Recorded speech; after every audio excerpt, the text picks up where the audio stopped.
This is an Ash White podcast coming to you from the Milne Road Studios, Redwood Park, in Adelaide, Australia. Yeah. Hey, everybody. We've got a special guest tonight. We've got Mrs. Liv Trembath. How are you? I'm well, thank you, Ash. How are you? I'm very well as well. We've got the Mother's Day edition, haven't we? We do indeed. Thank you so very much for inviting me over. We certainly tip our caps to all the mums out there. It's a special day. I've lost my mum and I've lost my mother-in-law as well. So we tip our hats to all their work that they've done and all the new ones. Thanks, Mum. It's a good day, isn't it? It is. It's a really good day. Very good day. Time to reflect on how much you do. Life's busy. How's your mob going? Always busy. Always busy doing something. Baseball mainly. Yeah, they're always busy. They're all good though. That's what it's all about. Yeah. Well, let's have a little dive into where you all started. You were born in Christchurch, New Zealand. I was born in Christchurch, New Zealand. What year was that? That was in 1978. All right. Many moons ago. So, yeah, I was born in Christchurch in St George's Hospital, Christchurch, Canterbury, New Zealand. Fantastic. And your dad built your first house? Yeah, he did. Actually, We better say good day to Rob and Ann, hadn't we? G'day, Mum and Dad. Actually, I saw them today, and I did say, oh, Dad, you built our house, didn't you? And he said, yeah, we built. That was in Avondale on the North Island. South. Oh, South Island. So Avondale is a suburb in Christchurch. Yes. And so the little bumpy bit on the side is Christchurch. But, yeah, Avondale is a suburb in Christchurch. Yep. How's that? I've had a week to get that right, and I've failed with that one already.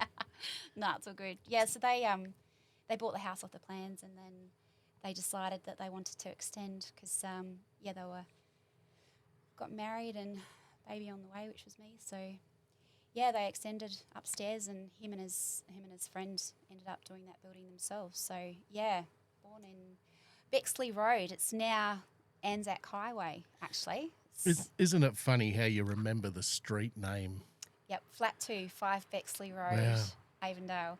And it was a townhouse. Well, I mean, it was Flat 2, but I remember it. There's two townhouses side by side directly across the road from our primary school. It was, 1978.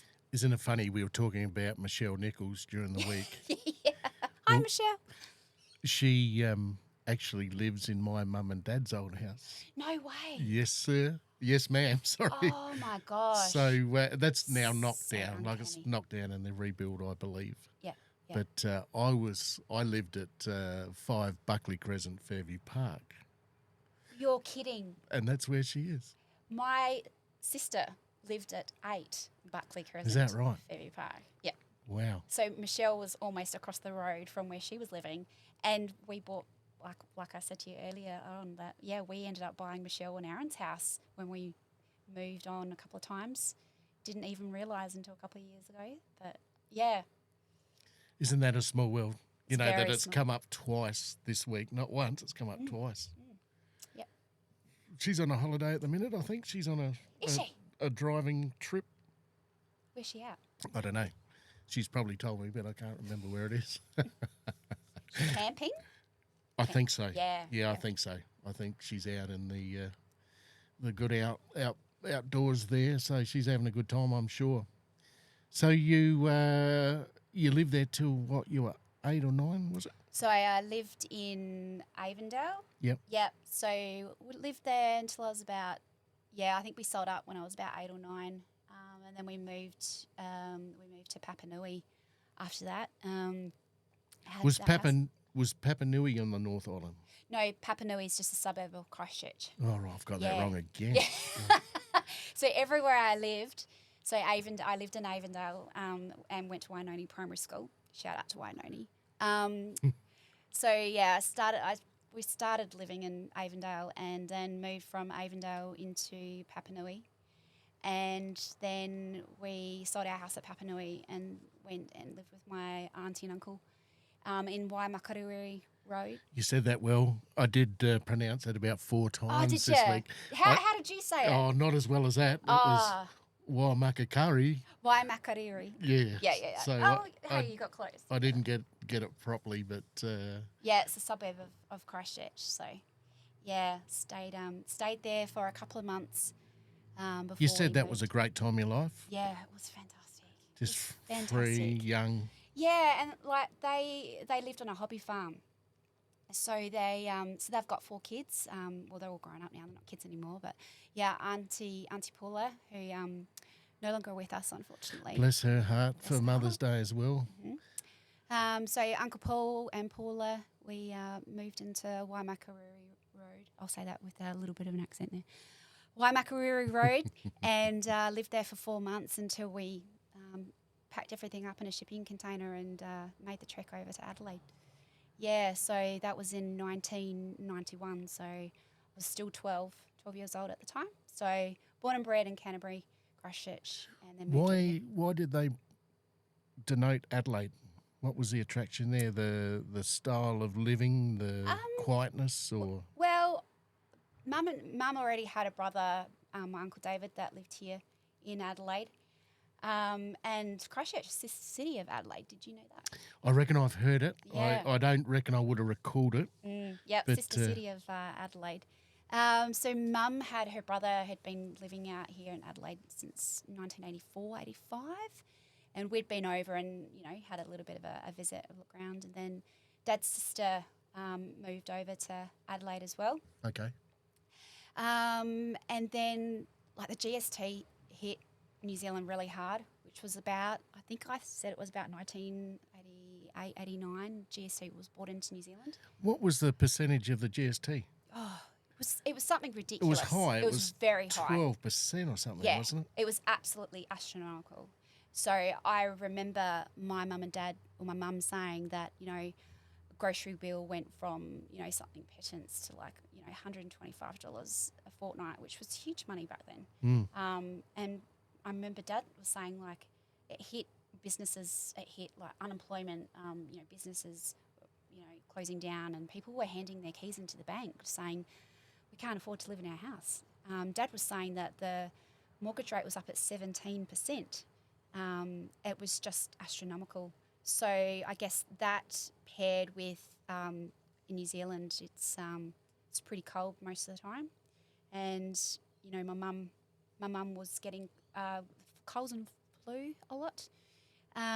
So wet weather and cold, and parents came over and we visited my uncle and visited my auntie who'd moved here in 89, and they raved about Adelaide. So we packed everything up and moved over. We were lucky enough to get to Hagley Oval. Oh, really? So Hagley Park. So that was to see the Black Caps play the Aussies, and Yeah, right. Hagley Oval. we hadn't booked in. By the time we drove up from the South Island, we had quite a drive up. Yeah. I don't know where we'd left last, but be that as it may, we got into Christchurch, and Mandy said, "How about we take our chances and we'll try to get to the cricket?" Yeah. So we knew they were there anyway, and we had nothing on that afternoon. So we got up and I think we paid $20 each. Yeah. And we could just walk in for the last session. Yep. 8 wickets fell in that in that session. So I think the Kiwis got out. Yeah. So they might have been 6-4 or whatever, 7, 8, 9, 10, however it works. And then the Aussies come in, and the Kiwis were on such a roll, and they just smashed the Aussies. And I had my white Roo shirt on. Did you? And I was sitting all amongst the Kiwis. It was so much fun. It was. I haven't been to many cricket games in my life, but it was such fun. Yeah. To sit there and watch everyone in their deck chairs. It was a bit like old Adelaide Oval, if you like. Yeah. But it was so good. Prepare for landing. But it was so good with the directors' chairs. Yep. And to stand there and yell at the Aussies and yell there at the Kiwis and be a part of it was just fantastic. Did you hear anything about the ground grubber? Did they mention anything No, about that? no. Oh, that was always something we'd hear about. Tell us all about it. Well, that was the very famous last bowl that was bowled. I think the Australians bowled it to a New Zealander to win the game. The underarm you're talking. Yeah, the ground grubber. You know, oh, now I get it. You don't talk chapel in New Zealand. Trevor. Yeah. I brought that up over there. We were down in some antique shop down on the South Island there, and I walked into the antique shop, and this Kiwi knew I was an Aussie, and there was a Canadian in there and an American and all sorts. They see you coming a mile away. And I said, let's not talk underarms in here, you know. They'll spot you a mile away. So he gave us a test. We had to go around and find 5 Australian things that were in his antique store. Mm-hmm. So we'd gone around and we'd seen a wallaby, a kangaroo, and then he thought he had me short by one, and I said, hey, that's a Holden car from Elizabeth. And he wouldn't have known what I was talking about. No, he wouldn't have at all. And it had a Serpent on the roof, and I said, that's a Commodore. Yeah. So in the end, I got a pack of cards. They're here somewhere. They might be up behind you there, up the top there. Oh, these ones up here. Just behind it, there's a set of cards. Yeah. I won that out of the antique shop in New Did Zealand. you really? He was so good. Like he obviously had the Canadian in there and the American and the Aussies, and he, he had the landscape maps of all the areas around there with all the wildlife and all that. And he wrote down times for everybody. He was so good. He was so charming. It was so nice. Yeah. Because you had so many different cultures there. Yeah. In his one shop. Yeah. Yeah. Well, yeah. I mean, it's funny because growing up, I mentioned to you before, like I went to Wainoni Primary, and that was directly across the road from where we lived, and the school was predominantly Maori, Samoan, Tongan, Pacific Islander, and Pakeha, which is white people. I don't call myself Pakeha because it's actually a slang term, and never met an Italian, Greek. There was always quite a strong English folk back home in New Zealand, but I'd never ever met anyone of any other ethnic background other than New Zealand, or all New Zealanders, but Samoan, Tongan, Fijian, Pakeha, Vietnamese, Chinese. I've never met anyone Greek or Italian, and one of the first things that I remember when we came here was just all the different cultural backgrounds of everybody. It really spun me out actually. Never met an Italian or Greek person until I moved to Adelaide. Wow, that's cool. Well, they're normally with the masonry and the lasagna, so they're good at drilling bricks and and laying bricks, and actually their food is, everyone's had Italian food. It's beautiful. Like lasagnas and stuff. But and like watering concrete and orange brick houses. I've never seen so many orange brick houses, because in New Zealand they're all wood. It was just quite foreign to me. So, I love your pack of cards. When we were in Queenstown, is it the Remarkables? Yep. At the back there? And because I'm in the building trade, I said to Manny, we'll drive down and have a look at some of the new estates there that look directly back onto the Remarkables on that South Road. Yeah. And that was beautiful to see the architecture there is so different to Australia. Yeah. Just with they're using local timbers, and they're putting an oil through them. They look just beautiful. Scaffolds. They put scaffolds on the ground floor. Is that not what you do? Well, we don't here. Yeah, they'll put a roof protectors barrier up the top there, so you can't fall off the roof when you're putting your roof sheets on. Yeah. But over there, they actually from the ground floor build the scaffold up past the roof. Yeah. Now, it makes sense. It does make sense, you know. But to see the architecture there, it was beautiful. It'll be different too, because they use, wood and... Just local timbers, you know, the colours were just beautiful, and especially with the backdrop of the Remarkables. Oh, that's beautiful, isn't it? I did love that area. Everywhere you look is like Hobbiton. Like, I could take you anywhere and go, this is where they filmed Lord of the Rings. And I know they did do a lot of filming down there, but everywhere is just like picture perfect. You actually just have to go there to experience it. I can't. It actually overcomes me because I love my home so much. It's just, it's It's amazing. We, I know we're going off track, which is excellent. Yeah. We did go into Dunedin there, and Dunedin. we went up to Port Chalmers there. Yeah. And there was a couple of boats in there, you know, the overseas ones that bring the people in. Yeah. And just to see all the logs and everything else, there's so many log trucks Yeah. in New Zealand. Now, they reckon there's more on the North Island than there is on the South. Really? So that's what I got told. How did you find driving in South Island? Beautiful. What about the traffic and the drivers as such? Like, did you find them fairly hairy, crazy? There was a few times I reckon I'd said to Mandy, this one's a bit of a goer, you know. Yeah, there was a few times, sort of a little bit more aggressive, up your arse a little bit more. Yeah, right. From time to time. But overall, like, we're in the country most of the time, but we did 3,000 Ks from landing in Queenstown. Yep. Prepare to land. And by the time we drove, you know, back, and I'm going to Tiana. Yep. Mm-hmm. And then up to the where you go through the hole in the mountain there. The cathedral. You go through the tunnel. Yeah. Mm-hmm.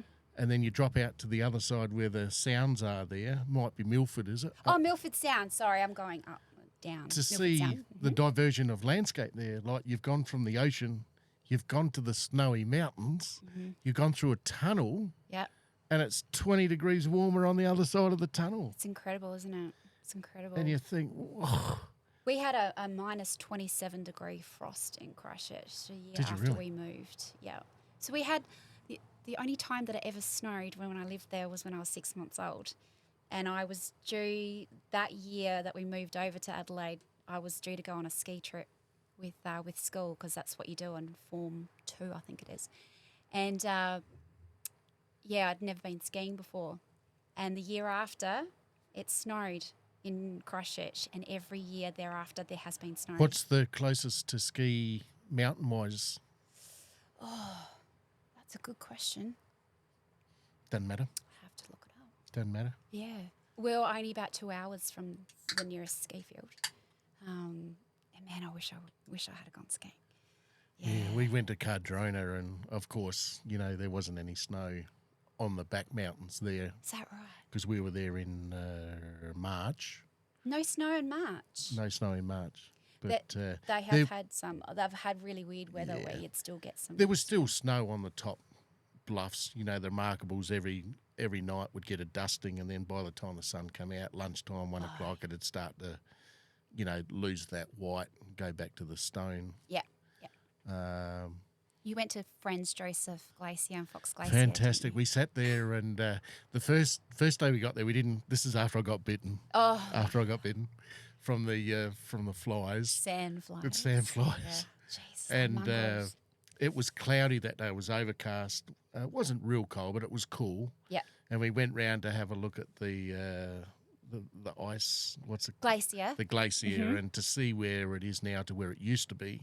Yeah. In 110 years is dramatic at the best of it. It's receded back so much. We didn't see it that night, so we went down and we went to one of the outdoor bars there. Yeah. And that was awesome. You had all the gas burners burning, and you could have been anywhere in the world. You could have been in the Himalaya, if you like. Mm-hmm. And it was awesome. You know, I said to Manny, take it in. You're not going to get this stuff again, you know. No. Even though it's 4 hours over the ditch, I'd go back there for the rest of my life. Yeah. It was such a good trip over there, and Cardrona was terrific. Yeah. We stayed at the pub that night. Yeah, that's amazing, those pictures that you had. We had a hot spa there in the stainless steel tub, and you needed to go to Hamner Springs. Hamner Springs is where you've got all the it's like 2 hours out of Christchurch, and they've got all the hot thermal pools there. Amazing. They've got a water park there and everything. It's really cool. Yeah, even in Canada, we never got the chance to do them. Yeah. But I'll go back to New Zealand for the rest of my life. It's my older brother goes there frequently. He'd be there every second year. Oh, lucky. So and jealous. they stay not at Queenstown, the other one. Further down in Invercargill? Nope. The other way. might be north. Doesn't matter. It'll come to you. It'll come to me. They stay there, but then they ski at Cardrona. Yep. But when we were in Queenstown, we went up to one of the mountains. You got the Remarkables on one side, and then the other side you've got Not Mount Cook and Mount Hutt. Mount Cook. We did the walk. Oh, did you? Yeah, we went out. Mandy went out about an hour, 15 hour, 20, and she got up to the top lake from base camp. Wow. Mount Cook was as close to the Himalayas I could even tell anybody. You're remote. You walk out that far, you've got to come back that far. Mm-hmm. It's a long way. Yeah. Well, even at Franz Joseph and Fox Glacier, I've actually gone over and touched that. You can't get near it now. And it looks like it's just not that far away from you, but shit, it's a long way to walk from where you stop. You can go all the way over to Franz Joseph, touch the glacier. But when we were there, Jason and I were there quite a while ago. Would that be 10 years ago? Or? Oh, yeah. So probably 2000. I think Jason said after we got married, so it might have been 2006. I don't reckon you can touch it anymore. I reckon it's that high up. Actually, 1999, I recall, just thinking about now, I went back with my mum and dad and we did a big tour of South Island and a big drive. And, yeah, you could walk all the way out to the point where there's caves and stuff. And only a couple of days before that, they had two tourists that actually – there used to be sort of like barriers around there so you wouldn't go into the cave, and two tourists thought, oh, yeah, cool, let's just go take some photos inside.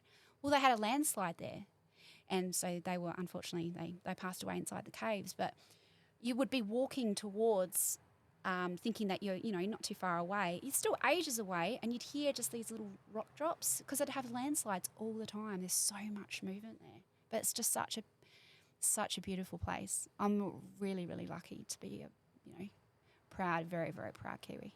That is a very good place. It's world class. It is, yeah. World class. I haven't been to Switzerland, and I haven't seen the mountains there, which I know are pretty good. Yeah. But to see Franz Joseph, that was just awesome. Yeah, yeah. And to experience it was just, to do the walks twice because the first day it was too cloudy. Yeah, and sometimes you can't even see.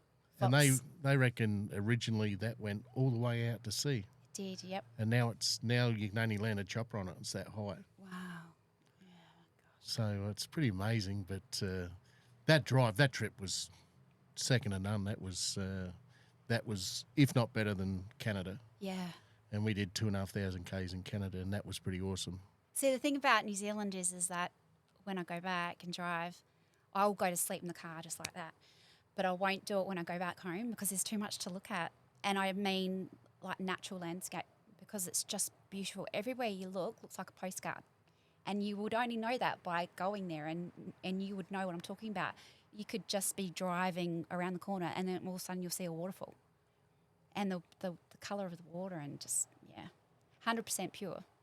We did stay at Lake Tekapo. Oh, yeah, yeah. Mm-hmm. And that had that milky green, bluey, turquoisey water. Yeah, it's incredible. And that was before we went to Mount Cook. We stayed there overnight, and then next day we drove all the way around to Mount Cook. Yeah. And that was just epic. That was so good. Did you go to Meraki Boulders? No. You didn't go to, Where was that in the area too? So that's just out of Oamaru. So Oamaru is just before you get to Dunedin. And that's I think you've got a picture here actually. And it's just, you walk out to this beach and there's these huge big boulders everywhere.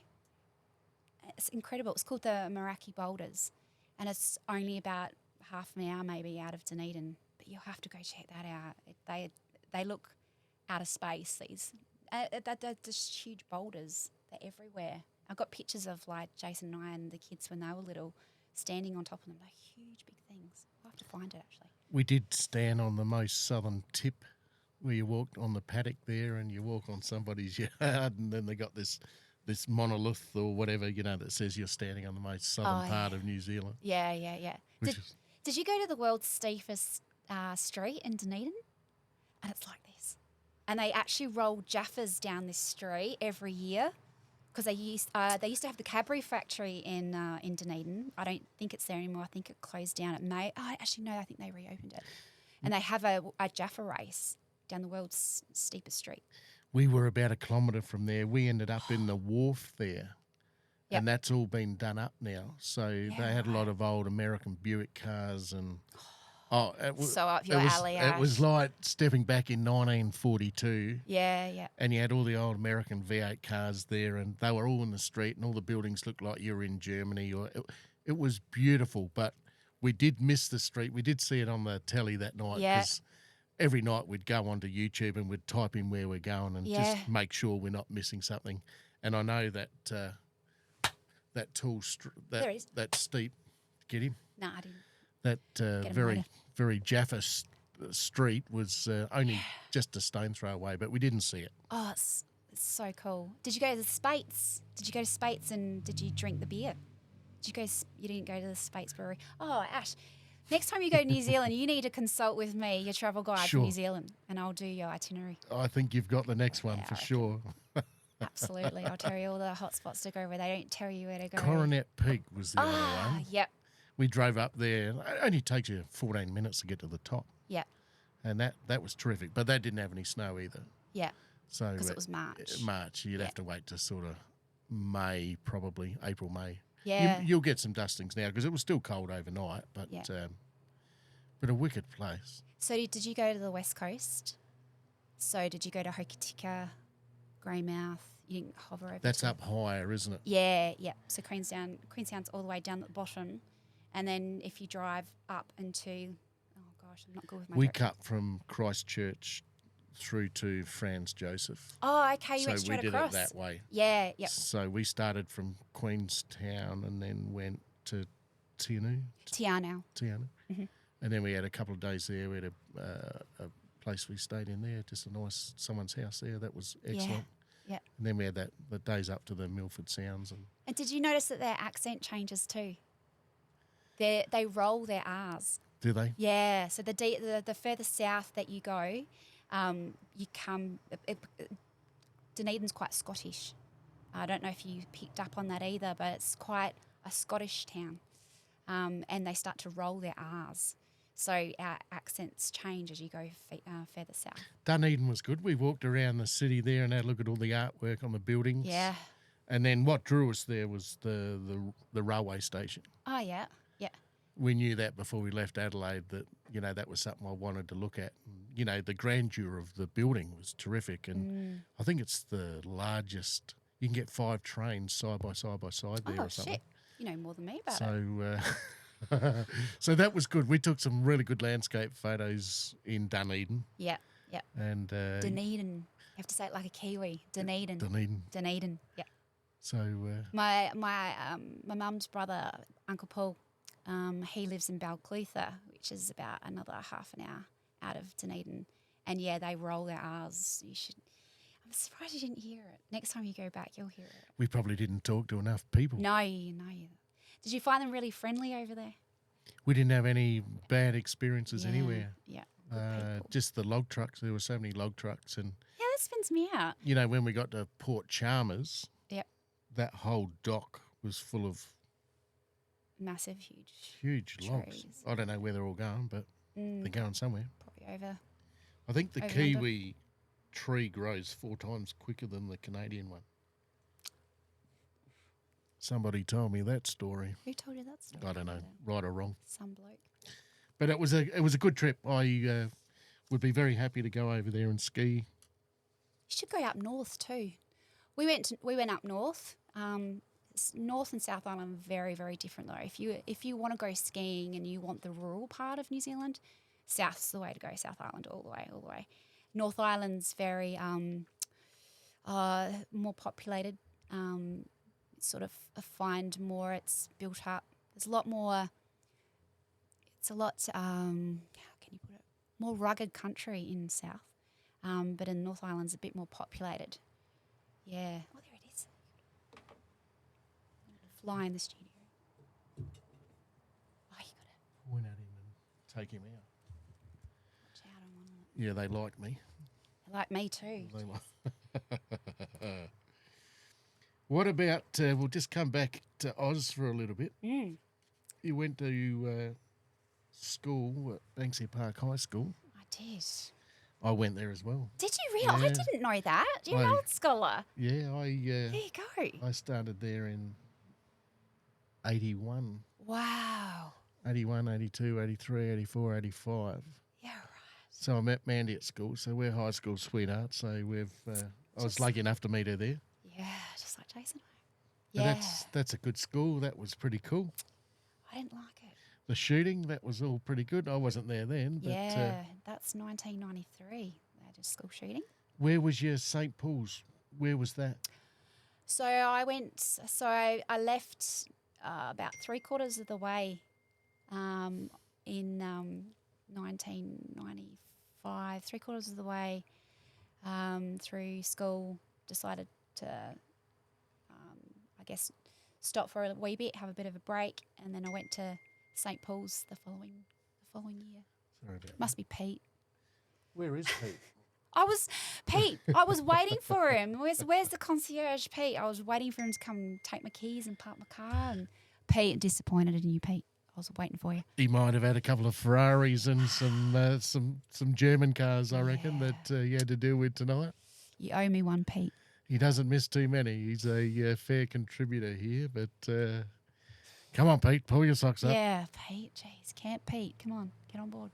So St. Paul's, where was that? What suburb was that in? Gillis Plains, here in Adelaide. Yeah, St. Paul's College. So said to Mum and Dad that I didn't finish Year 12 at Banksia Park, and so I decided to go back the following year, and I had quite a few friends that went to St. Paul's College. And I worked with them at the plaza, and they said, "Oh, you should come to St. Paul's. They do girls in Year 13." And yeah, so there was myself and 3 other girls in amongst, gosh, I don't know how many boys there were. Oh, I got it. Get him. Yeah, I think I got it. So I was one of 4 girls in Year 13 at St. Paul's College in Gillis Plains. It was great. With a fairly Kiwi accent, you were saying? Yeah. When I'm tired, I'm obviously tired tonight because I can actually hear myself talking. I said kettle. Like, I remember I was saying that earlier. I called my mum and dad and said, "Yeah, put the kettle on." I'm like, "Oh no, not kettle, kettle." That slips in and out, Kiwi accent. That's good. But that was something I had to do when I was, first came over, starting at Banksia Park High, because I'd started there in term 2 of 1991, so they'd already, made friendships and stuff, and I was the young kid that just moved over from New Zealand and no one understood my accent, so I was asking, "Have you got a pen?" They'd give me a pen. No, a pen. Oh, no, a biro. No, a pen. Oh, there it is. A pen is like a drawing pen. And so I had to change my accent really, really quickly because it drew so much attention. Is that Pete again? Could be. No, there's a number I don't know. I'll just leave it alone. I thought we were doing all right, but it's bitness. Doesn't matter. It's all good. So I had to change my accent really, really quickly because drew too much attention to myself. So And when did you meet Jace? That was around the same time? 1996 at St. Paul's College. So yes, met my lovely husband. Hello, Jason. And The old tremors. Mr. Trembath himself. Yeah, so we started going out in August of 1996, and we've been together ever since. So Well high done. school sweethearts. That's what it's about, isn't it? Yeah, Hey? yeah. Best friend. He's a good guy. No, that's what it's all about. Mm, You find one, you stick with it, and through thick and thin. absolutely, through thick and thin. I have to teach you now. I have to teach some words. If you go to Perth, you get the same thing. You've got to say yelling up. Yelling up. So everything finishes with a UP. Oh, But if you pronounce up, yep. they'll drag you down and say, "Oh, you're not they'll from rip around you. here, are you?" So you have to say, yup. See the yellow hat up there? Yelling up. Oh, I did see that. Yeah. So the up is up. Yeah, right. So if you have a look at everything down the coast there in WA, Yeah. finishes with a UP. I love WA. So that was the next best trip before this one. Funny because I really liked Perth. I went over for a quick trip in '97, and that would be somewhere I would have lived as well, New Zealand or Perth. I really liked Perth. Well, it's a city on its own, isn't it? It is, yes. A country on its own, sorry. It's prepare for landing. But you'd be amazed how the infrastructure has got better and better and better. You know, the roads going south down to the surf beaches and Bustleton, and we stayed at Freo, and then we did go down to Margaret River and we stayed there. Yeah. Just with the surfing life that we've had in our family, and to see it down there, it's incredible. It's an incredible place. Yeah, I love it. I love Perth. I remember saying to my friends there, oh, I'd definitely come back and live here. Something about Perth that I really liked. You really could. Now, I haven't gone north there either yet. I've only done the southwest. Yeah. But that was another good one. That was another good place. Mm. But, you need to go up towards Broome and head up Geraldton and do that type bit. I haven't been up there before. So... Undiscovered. I'll have to go there too. Oh, well, there's plenty of trips to come, isn't there? Plenty of trips. Where did we get to? Where you've met the big fellow?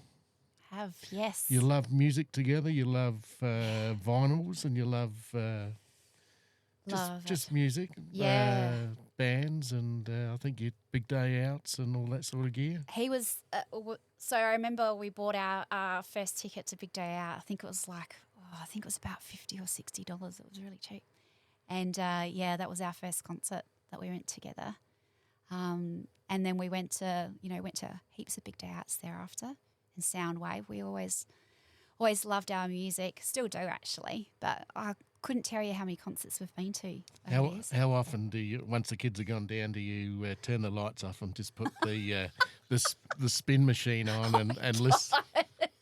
Make us sound really old. Manny and I used to do it all the time. You turn the lights off and just put the music on and lay on your back. It was, you didn't go near each other. It was about the music. It was pretty good. Love live music.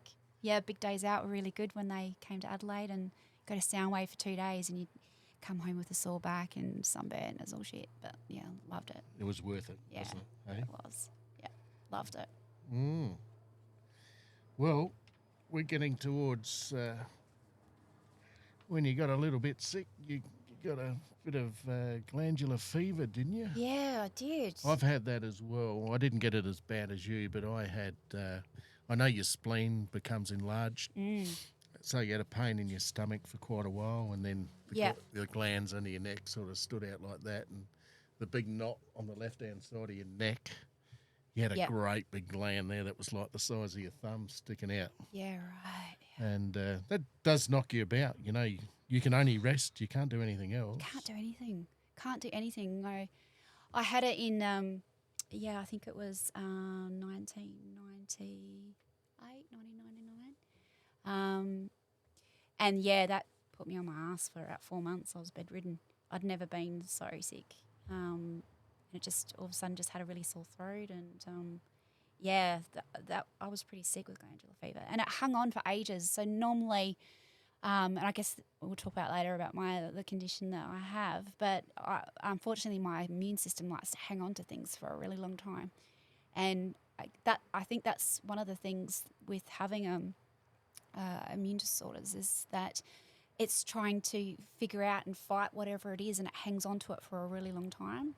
And so I had glandular fever. I reckon I was about 6-9 months. It really put me on my ass. Yeah. Started off with tonsillitis, and I'd never been so sick. I do remember. I reckon it was prior to going to America. I reckon in '84 with Mum and Dad, and I reckon I got it. Yeah, and that was bad. You only get it once too. I think it stays in your system. It does. It stays dormant. So if you have a blood test, they'll look for it in your blood history, and it's just still sitting there all the way in the background. Just waiting there, waiting to strike. And it comes back too. Yeah, once you've got it, it just stays dormant in the system. It's funny, isn't it, that it doesn't get eaten out, like it just doesn't get beaten. No. And I think it was just... it's almost like a program just sitting in there, isn't it? It just sits there in the background. Just waiting for a dark day to come out again when you're a little bit low. But tired, and I think that was one of the things that I suffered the My most. son's had it. Reese has had it as well. Mm. Mandy hasn't had it, but Kate, I don't reckon Caitlin's had it either. She might Yeah. have. So easy to catch too and pass it on. Sorry, Jace, I passed it on to you. Kissing disease, they call it. So I got that, and that really put me on my ass for quite a long time. And once you get glandular fever, it rips through your tonsils. They say your tonsils never recover after having glandular fever. It just rips through them. So had to have them removed. But So you like ice cream then? Yeah. love it. Yep. Hokey pokey ice cream. Do you want to go back and talk about that beautiful church back in City Square? Yeah. Let's talk. I have just moved away from that one a little bit, but Yeah. I'm happy to go back there Yeah. and talk about that because the architecture there is second to none. It's beautiful. It's period. It's lovely, isn't it? It is. Yeah, it's awesome. So The red zone. Just can you bring me up to Yeah. date with the red zone? Is that Yeah. a 50k, 20k radius, or what is it? I think so. I think so. My house that I grew up in, that we talked about earlier, that my dad helped to build the extension on, in Avondale, that land, they call it red zone, which means it can never be built on ever again. Oh, So, right. It's that unstable that you can't build. yeah. So a lot of Christchurch is marshlands, and so they should never have built on. There's actually a suburb in Christchurch called Marshlands, and they should never have ever have built on marshlands, but they did. And so when the earthquake happened in 2009, and then the big one in 2010 that did all the damage, what happened was because it was only, I think it was 10 or 15 kilometres from from the surface, it created all liquefaction. So liquefaction is The soil becomes soft like a liquid. Is that Pete? Tooting his horn. It's the wrong car, Pete. It's the wrong car. Yeah, so liquefaction is all the I guess water. It's a mix of like your water or your dirt and everything under the ground, and the marshland just all rode up, just came up underneath the ground, and it actually took houses, it made them sink. And so when the second big earthquake hit, a lot of those houses sunk. When the earthquake first hit, I remember that there were so many people that couldn't go back to their houses because the liquefaction had come in, and you can't get rid of that stuff. Once it's in your carpets, it's all this sewage and everything. So that whole area of Christchurch is in what they call the red zone. So you can never build on that ever again. So the house that I grew up in went back a few years ago, and it's gone. It's all overgrown with grass and bushes, and it's gone back to Mother Earth. What about the beautiful building, that one, when you go to school every day? Yeah, so Here goes the hot rods. so that's Cathedral College, Christchurch Cathedral College. That's where I went to for Form 1, I think it was. And it's a beautiful, beautiful church. Every day I'd have to catch the bus from Papanui into the city to walk through the city to get to school. So every day I'd walk in through the city square, they call it, walk past the Cathedral College. Sorry, the Christchurch Cathedral, I should say, in the city square. Beautiful, beautiful churches, the old Gothic style looking churches. It's just incredible. But unfortunately, the earthquake took that one as well, took that church, and they've had to knock it down, and they are going to be rebuilding it. But yeah, that really big church, you'd see architecture like that in Rome when you go over. But that's my school church. It's no longer standing. They've had to knock that one down as well. But So that one's been totally levelled? yeah, it's gone. Yeah. They actually took some of those domes that you can see up the top there in that picture. They actually took those, craned them off, and they actually stored them because I think they weren't sure if they were going to rebuild, Christchurch Cathedral in the city square. They weren't sure what they were going to do with it. But some of the really old pieces, they took away and stored them. So, yeah, unfortunately that my school Catholic Cathedral College, that big old awesome church, is no longer there anymore. Mm. That's funny, isn't it? Nothing's forever, is it? No. You know, no. like as much as you think it will be. And but anyway, you've got some lovely photos of that one, which is good. So Yeah, it's incredible. yeah, we've certainly this September we'll go and have a look at a bit more of that sort of gear. Yeah, I think the thing that broke my heart the most was when I'd gone back on a trip. I think it was just after my 40th birthday. Jason had sent me back to New Zealand for my 40th. So went back there to Christchurch, and I hadn't seen the cathedral demolished. I hadn't seen it before. I'd seen pictures, but to actually go and take a look at it, because was flattened. Prepare for landing. And it was really heartbreaking to see this. You know, it was still kind of standing, and there were pigeons all living in it, and like it's just derelict. To see the city that you grew up in absolutely annihilated and flattened by these earthquakes that damaged my town. Yeah, well, you certainly heard about it over here, but Yeah. you don't really appreciate it No. until you see it. Yeah. They had to completely rebuild so much of Christchurch. And so much they can't go near. They can't, no. And like in the red zone, you'll never be able to build houses or anything in there again. Not for a million years, anyway. No, it's all gone back to Mother Nature. But it was really heartbreaking going back and going to see landmarks. You'd see like Farmers, which is a department store over in New Zealand. Yep. And you'd go, oh yeah, I know where I am. And I remember going back into the city and just not knowing where the hell am I, because I'm looking for a landmark. They're all gone, absolutely just flattened. And they used shipping containers as well. So they were trying to get Castral Street Mall, which is the mall in Christchurch, to try and get all the retailers back in.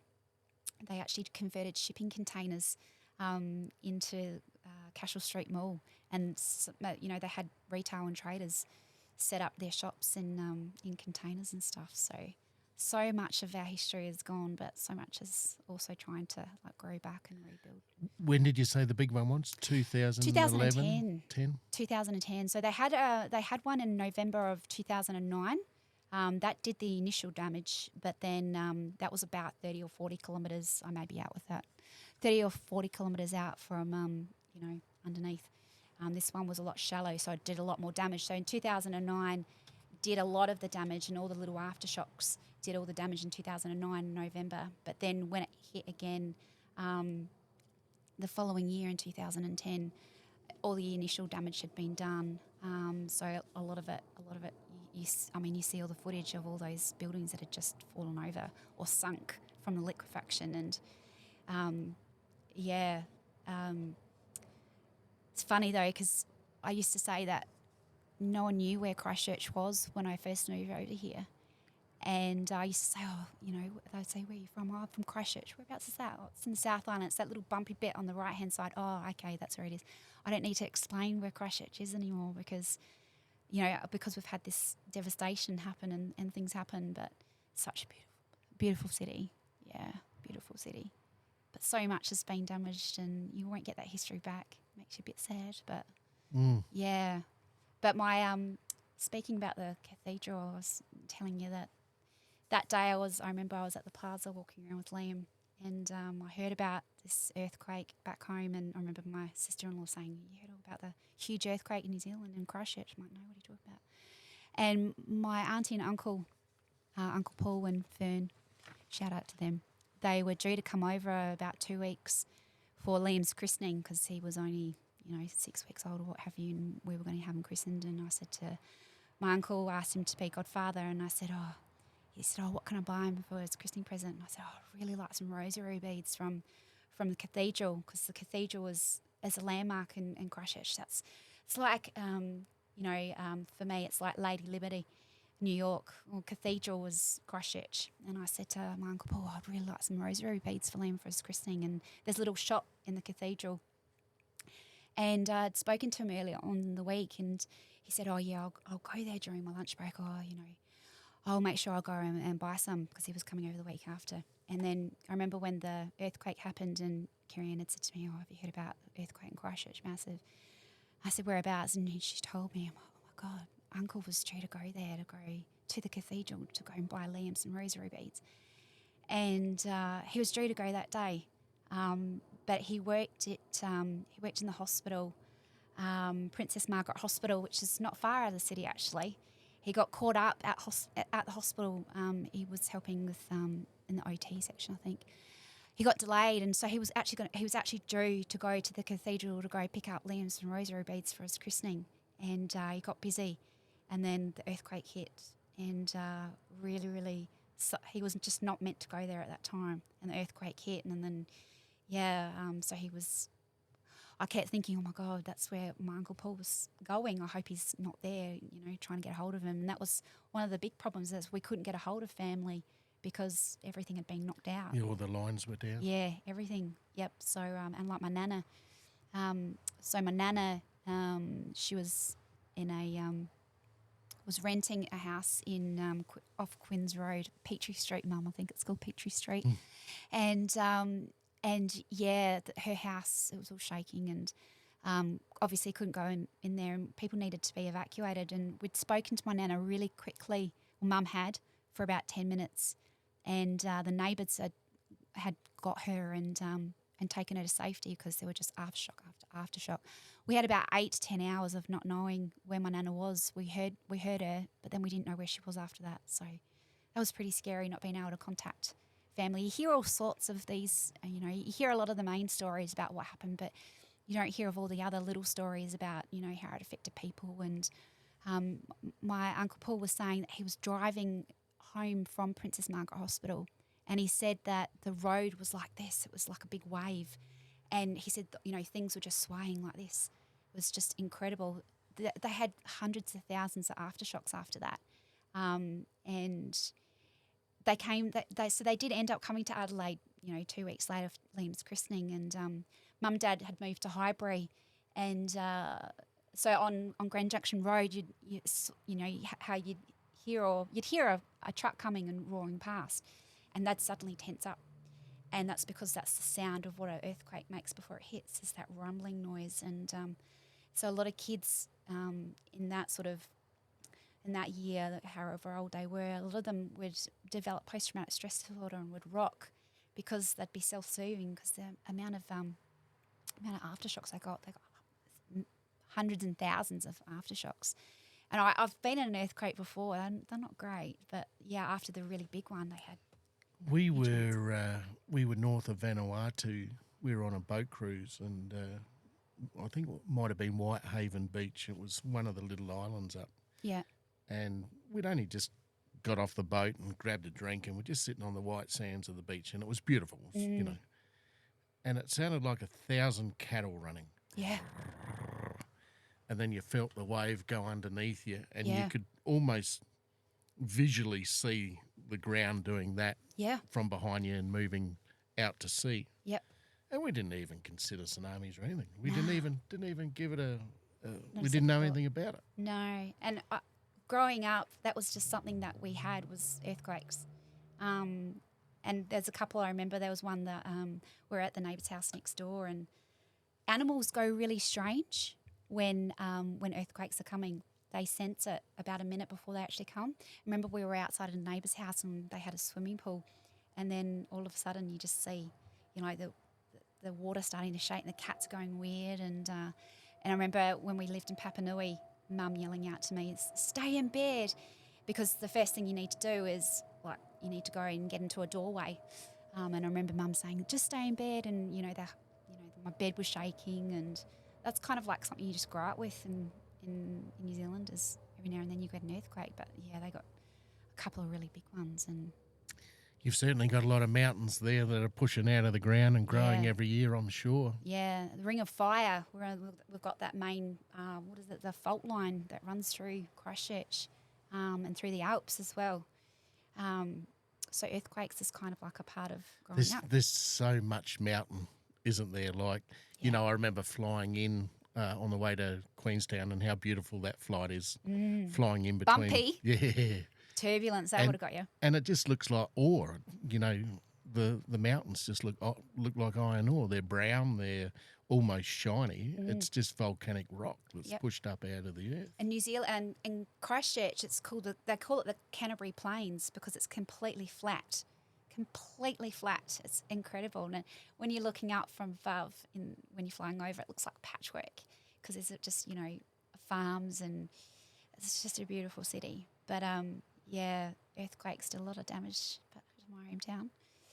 But they're rebuilding, and they are going to be building. They actually are rebuilding the Christchurch Cathedral. For a time being, they actually were thinking about making it a cardboard box church, like making it out of cardboard boxes. They did all sorts of inventive things to try and bring some normality back to the people of Christchurch because, yeah, for a long time they're in New Brighton, which is not far from where we lived in Avondale. It's New Brighton Beach. That whole area, they all the sewage, because the pipes are just so old. The mayor of Christchurch undervalued the city, took the insurance down. So when all the infrastructure went for years and years and years, there was the city didn't have any money, and insurance places were going broke because everyone needed something fixed, and people had to have portaloos dropped off in their street to go and use a bathroom because they didn't all the sewage wasn't working properly, and the liquefaction, what I was talking about before, they had armies of kids, uni students that came out with their wheelbarrows and shovel it all up, and my auntie Julie, shout out to Julie, hi Julie, they actually dumped a lot of that liquefaction down in where she used to live out at Kaiapoi. Huge big mounds of all this liquefaction. They had nowhere to put it because where were they going to put it after they shoveled it? You can imagine what's, houses and falling down and all the asbestos and everything those people were breathing in to shovel that up. And they had gumboots on. I can't remember the name of it. It was a whole heap of uni kids, and all they did, everyone just pitched in and helped. That's almost like wartime, isn't it? It is. Where the girls ended up doing all the manufacturing. It's excellent. But you see houses, even in Kaiapoi, I remember going back with Jason, and you see a line of just dirt outside of houses, and that's where the liquefaction rose and then came down again, and it just did so much damage. But incredible place. So the red zone, which is where our house was, it's gone. So it's quite eerie looking at that photo that I showed you because it looks like there's a driveway there and there are streets everywhere, crescents. But it looks like it looks like Armageddon. Like it looks like years ago, there was a suburb here. There were houses here. They're all gone. They're all gone. And my old primary school, Wainoni Primary School, that's gone too. Isn't that funny, the impact architecture's had with you? Like, I value architecture. My dad was a designs draftsman. Oh, yeah. And my brother's doing high-rise buildings in the city. So and even Mandy's, she likes the architecture as well. And like, you'll go to certain places, you'll have an abundance of material. So, you talk like Sydney. Sydney's got red roofs everywhere because obviously they've got a red oxide somewhere that they've got that much. Yeah. Everybody's got a red tile, like, especially back then. Yeah. And it doesn't matter where you go, you've got something that's sort of in that area of the country that is of an abundance. Yep. And it just gets used. It has to get used. You've got that much of it, put it into whatever. Yeah. Oh, we don't have termites back home, so there's weatherboard houses everywhere. So when I mentioned before coming over to Australia and seeing all these orange brick houses, it was just weird. Our first house was like, the one in Avondale was it was brick, but yeah, not orange brick, it was grey brick. Yeah. Loved that house. It was so cool. Seeing it's Mother's Day, let's talk Sienna. She was born in 2008. She was. Your firstborn? She was my firstborn. Yes, 2008, 7th of April. She just turned 16, would you believe? Wow. Yeah. Sweet kid. Hello, Sienna Jade. How wonderful. Isn't it such a game changer? Oh, totally. You just can't, you can't describe it. There's no rehearsal for it. Here it is. No. Here's this bundle of joy ready to go. She had a very interesting entrance into the world. And that was my first, coming back to sort of like circle back to my condition, that was my first time having to have a blood transfusion. Was I gave birth naturally to Sienna, and I shouldn't have. Unfortunately, I hemorrhaged afterwards for about 45 minutes and lost 3.5 litres of blood. So they almost lost me. I think the body contains like 5 litres of blood. And so to have this traumatic birth and to quickly go from, okay, you've had this baby, to you're trying to stitch you up, to, oh, you're hemorrhaging, oh, if you better get you upstairs and, fix you up as such, stitch you up, waking up, newborn baby, and hooked up to my first round of first litre of blood. So I had 3 transfusions after I had Sienna. I should never have given birth to her naturally, but, that's just what happens. She was only £6.13. She was only little, but I'm only small. And, yeah, that was pretty full on. Yeah, 3 litres of blood I lost. And, that was my first blood transfusion that I'd had. Yes, there's a bit of history through the families of babies. We lost our first. Did you? Yeah, she was stillborn. Jess, 1995. Oh, So she went to nearly full term. She might have been about 36, 37 on one day or something like that. wow. So Mandy gets this condition called, I think it's called cholestasis, I think it's called. Yeah. And still to this day, there's no answer for it. Wow. So the pancreas creates all this bile, Yep. salt, which makes her itch. Yep. But it doesn't start until 30 weeks and 1 day. So Is that right? everything up to your 30-week mark is normal. Yep. 30-week, 1 day, it goes. Isn't that incredible? So, itch. Yep. Thought it was, the liver, the legs kicking the liver, but it wasn't, you know. Yep. So all these sort of things that you missed the first time, and she was stillborn at 36 weeks, and that rips you apart. That's not good. Yeah. Your boobs still come on with all the milk, and you've got to put a straitjacket on so that your boobs don't make milk, and you got to deal that you haven't got a baby. You got all the bruises and build-ups to go with it. Yeah. So you've got to package that up, and then as a dad, you're sitting there watching somebody hurt. You've lost something you've made with your partner as well. So it's quite difficult to, at that age, we're only 26, I think. Manny might have been 23, to try to package that up. You're not that far in life yet that, you got to deal with that sort of thing. And we slept with her that night, and next day or a few days later, we had a birth certificate, a death certificate, and a funeral. So you go from hero to zero real quickly. Wow. Try to take that emotion and go with the wave, and then try to package that up, and then step on and go day one in your new life. All right, okay, you got beat up here, and then we went again, and we nearly lost Caitlin the same way. Yeah, right. So it was only that there was one blood test picked up something that the salt was 1,000 to 1 or whatever it was. Yep. And they brought her forward real quick. Yeah. Well, they picked up with me really early that I was rhesus negative. Okay. Yeah. So. So you get an injection every time. Yeah. Yeah. Yep. So I have A negative blood. Jason's obviously a positive, and so to make sure that during birth actually, or during pregnancy, to make sure that your immune system or body doesn't think that you've got, You get one before and one after, is that right? Yeah, that's right. Yep. That's right. So I'd had that injection, to the anti-D injections are only made from a specific blood type, and they save babies. Yeah.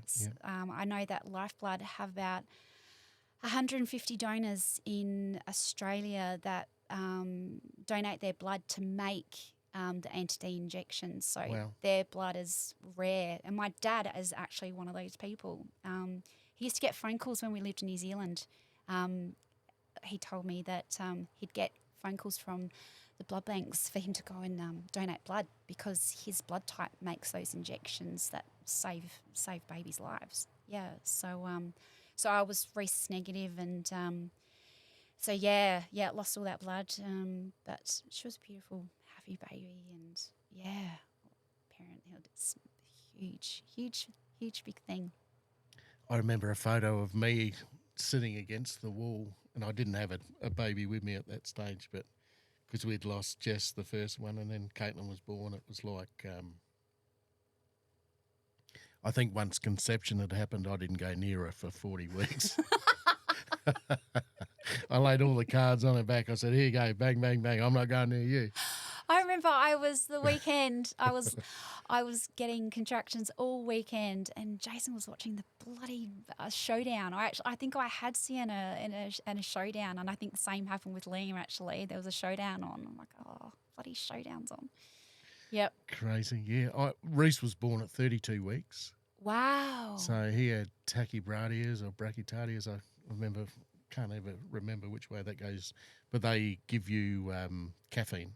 Yeah, right. So the heart sort of does slows and then quicks and slows and quicks. So wow.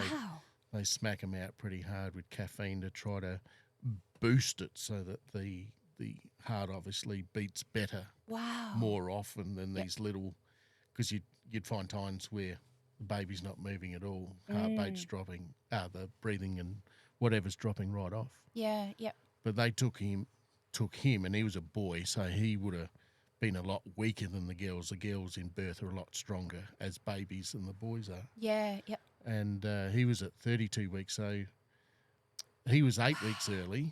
Wow. So, he lived at Mowbray Hospital here because Mandy was still on the ward there before she went to Lowell Mac. That was a bit down the track. But, you take it for granted and you think, got one on the ground and we got two, and even they were a hurdle just to get them onto the planet there as well. And, it's hard work. Some people just pop them out like. Yeah, I know. It took us a little while for me to become pregnant with Sienna.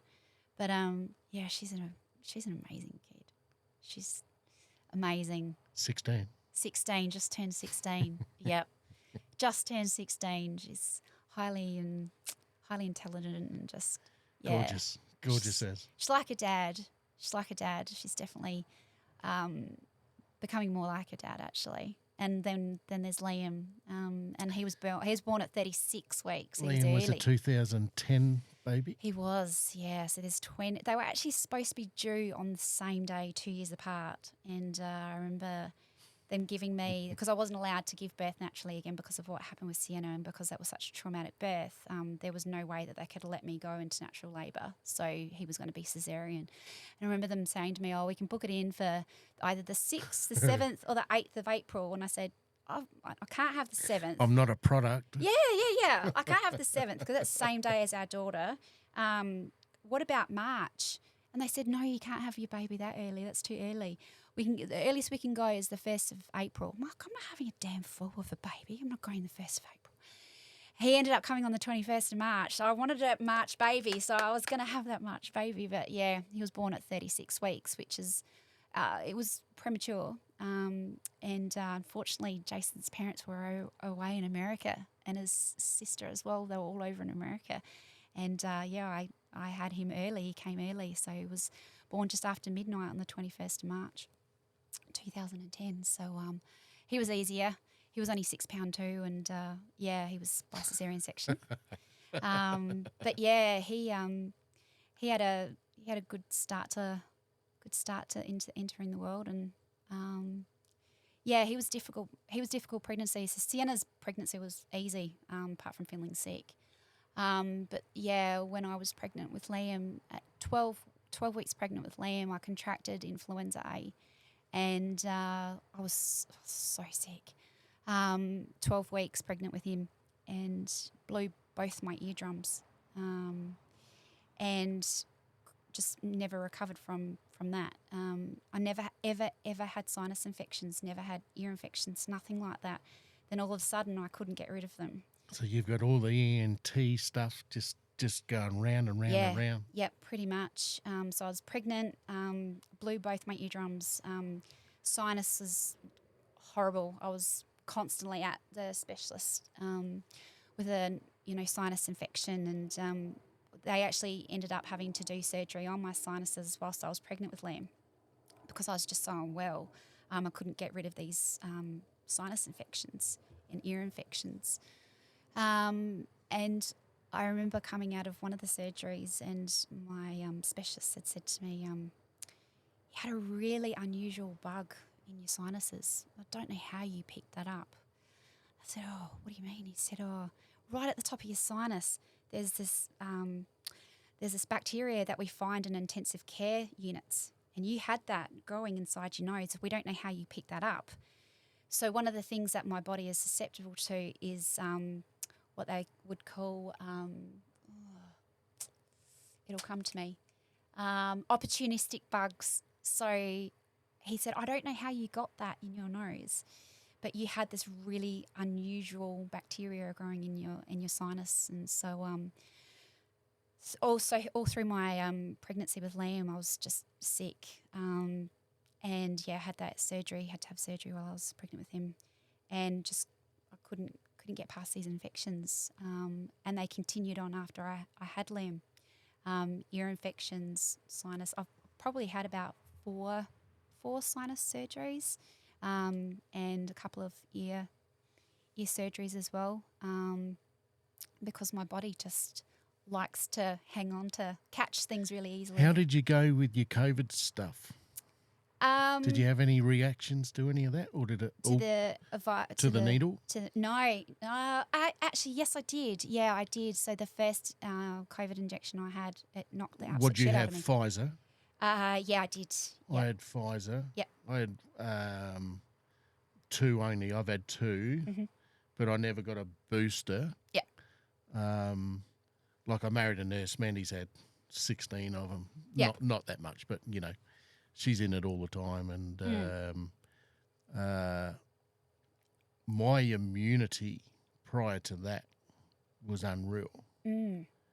Now I get on a plane like you, and I'll get a frickin' like I got COVID in Vancouver from the plane flight from New Zealand. Oh, really? From Auckland. There was a guy coughing on me all night. Oh. And I remember he got up overnight and he looked at me and he went, "Oh, no."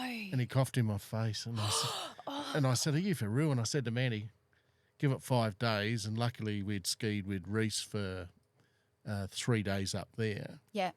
On the way back, driving back into Vancouver, I said to Manny, I feel dreadful. Like I feel really bad. Yeah. Yep. And she said, "Well, don't fall asleep. You got all this beautiful landscape." I said, "I don't even care for the landscape. I feel that bad." Yeah.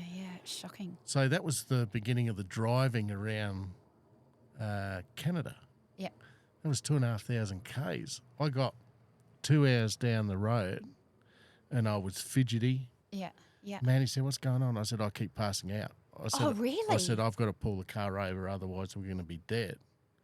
So in the end, Manny had to drive 6 hours a day Wow.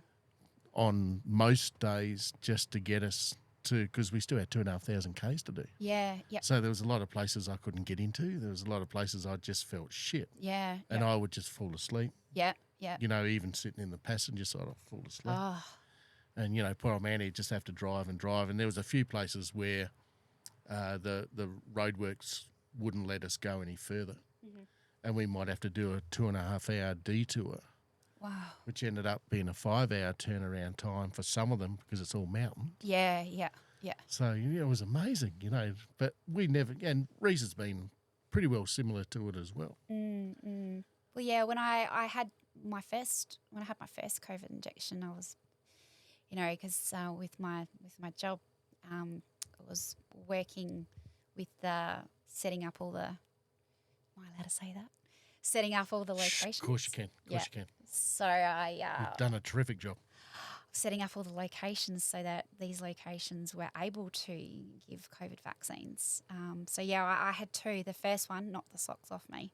I didn't actually get COVID until last year. So I went 3.5 years without getting COVID. I was really, really lucky. And I would probably say the only reason why I didn't get it was from working from home. and wearing a N95 mask when I go out. Yeah, you had to wear that, didn't I you? do, yeah. And I think when I was diagnosed with having common variable immune deficiency, which is a primary immune deficiency, I actually got diagnosed through when it was lockdown. So I think I was kind of a little bit happy to be diagnosed then because everyone was wearing a mask. It was normal.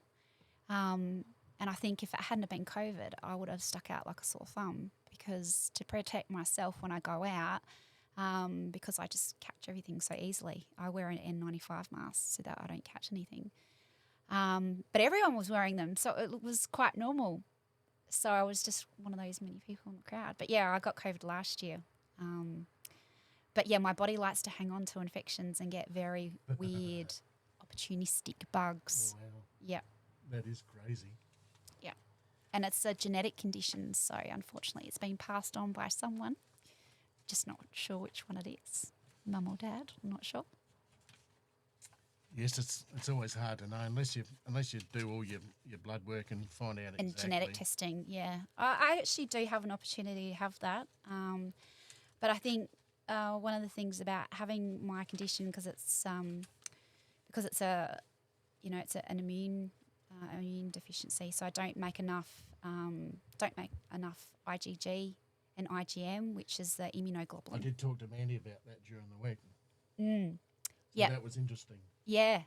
So I'm low in IgG and IgM, so my body doesn't make enough of that. So I need to infuse 6 grams of plasma every week, so to help my body fight off any type of infection. And when I do get any sort of infection, I don't sort of carry it over for too long. But yeah, I've been blessed with that condition. So unfortunately, it's a rare condition. So there's no cure for it, but I'm sure that they'll come leaps and bounds as far as research is concerned. But I think having something like this is made me acutely aware of things that pop up with my own kids' health, in particular Sienna. So I recognise things really, really quickly. So I knew that Sienna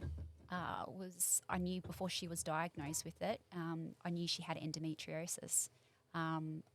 Because the things that she was going through at age 11 was what I was going through at 14. And I didn't know I had endometriosis until I was 38, 39.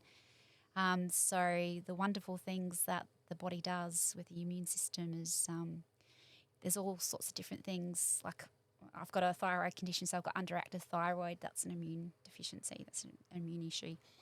And Sienna has celiac disease, which is she can't eat gluten. That's also an immune deficiency. That's also an immune condition. And I also have narcolepsy, which is also an immune thing as well. The body, I remember one of the specialists saying eventually that they won't have a need to use, antibiotics or other sorts of drugs. They will be all concentrating on treating the immune system to fight, infections because, one of my biggest problems with all the infections I was getting is I wasn't making enough of the immunoglobulin to be able to fight infection. And had I not have this blood test that my specialist sent me to go do through an immunologist, I never would have known that I had a primary immune deficiency. So the blood work was what was done to get my diagnosis to say, you don't make enough of IgG and IgM, you need to start infusing plasma every week. I know that with some of the bladder cancers and that, they were introducing tuberculosis or something like that into the bladder. That would actually eat out the initial lining of the bladder.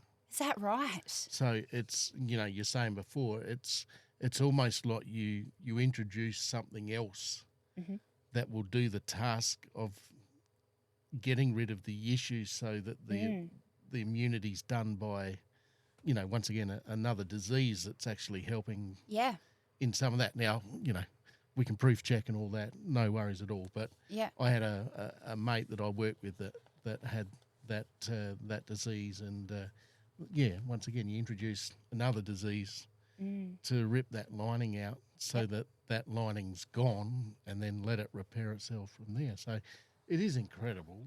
Well, and it's probably sounded a little gross, but lifeblood actually, there are people that stuff that's contained in their poo, they actually take that and they transplant it into people's stomachs and into their gut to try and get them to. I'll look it up actually, but there's particular people that have like feces implanted in of somebody else implanted into their bodies to treat them for specific conditions because their flora and fauna their flora of their gut is unstable, not working properly, and to get that going again they introduce this from somebody else. It's lifeblood do amazing things, but they actually again they take a blood product or they take a product from somebody else to help cure or to help treat It's incredible, people. isn't it? Yeah, yeah, and that's I'm one. sure that's where Pete is tonight. He's giving blood or plasma, or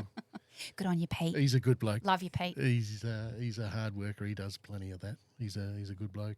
But it's just it's such a it's people don't realize what happens when you go and donate blood or plasma, like what that actually does for other people, because you don't see that other aspect of it. So part of the stuff that I like to do now with Lifeblood is actually go into the Mowbray Donation Centre and to talk to people to put a face to their plasma donation. So, you think about it, you're hooked up to a machine and it's, taking the plasma out of the blood out of your system, but you don't. That's it. You leave and you're gone, and you do it again. In another 2-3 weeks if you want to. You're leaving a footprint of these wonderful people that are doing it. Yeah, but they don't actually know or understand yet what actually happens after they leave. Like, where does that plasma go and what does it do? And that's probably one of the biggest things that I've taken on for myself with advocacy. I can put a face to that to say, I really need you to go in, if you can, to donate plasma, because you're helping people like me to fight another week of an infection. Sure. Because my body doesn't fight infection properly.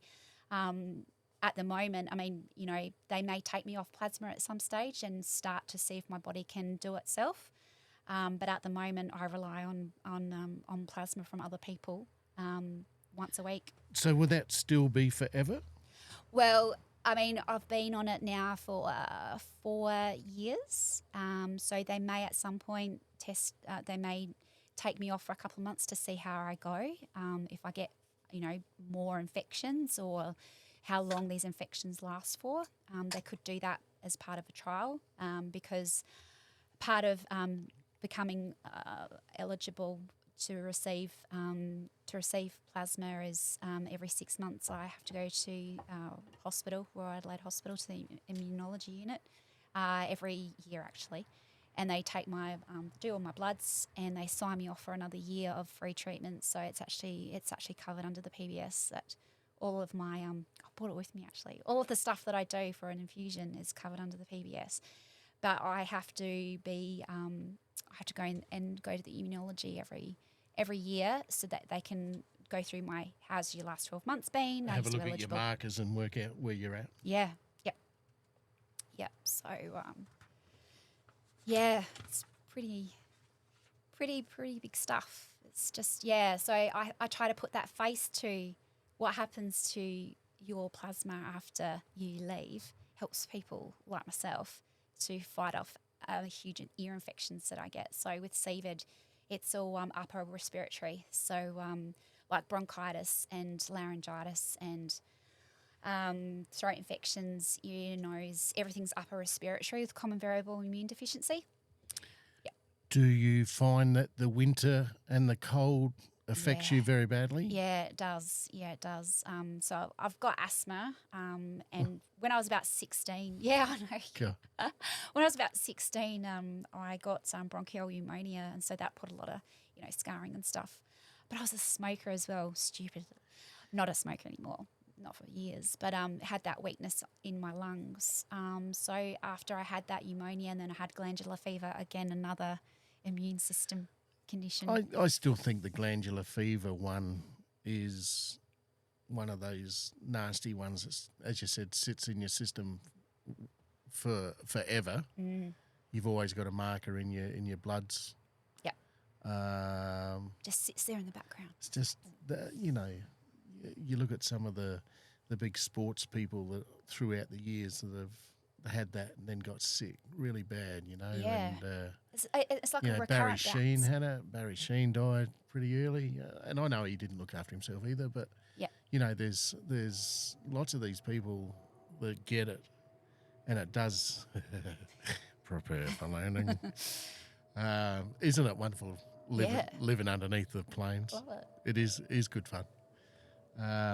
But whether that's got some sort of influence on your whole immunity, maybe if you never got that, you might be better. Yeah, well, I mean, so it's a primary immune deficiency, so I was born with it, but that doesn't mean that I may suffer from it or get it, but something triggered it.